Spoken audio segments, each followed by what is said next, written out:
107.5 The Game Podcasting is sponsored by Modern Exterminating, a family-oriented company. Professional, honest, and dependable pest control solutions. We're your one-stop shop for all pests. Just talking about LaNorris's growth as a leader on the field, and here's Mike on answering a question about what kind of freedom LaNorris has to change plays at the line.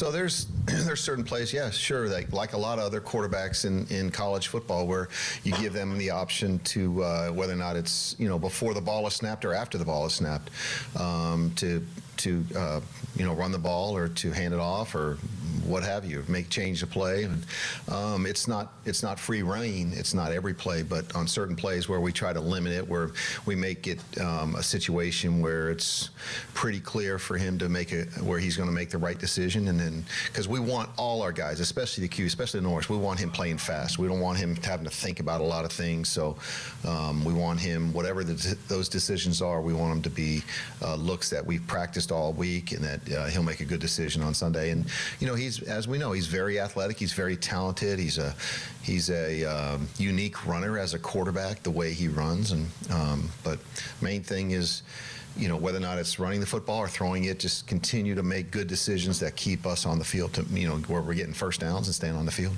I saw a tweet from our buddy Will Helms that, in his opinion, there isn't a lot that separates. And by the way, Will, analytical guru for Gamecock Central and the On3 folks, say there's not a lot of separation in his opinion. Looking at the numbers between South Carolina and LSU.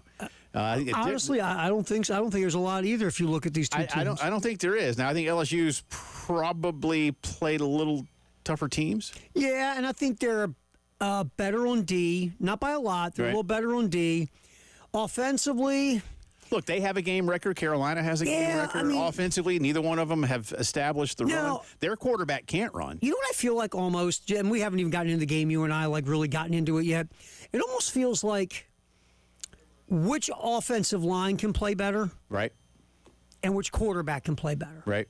Because I think both teams can play D. Well, I like the opportunity for South Carolina's quarterback to have a greater impact on the game for obvious reasons. That's not breaking news. We played the cut yesterday from Brian Kelly. LSU will continue to attempt to establish the run, as you should. As you should. Mm-hmm. You can't completely, again, you're not going to have Nussmeier throw 50-something times.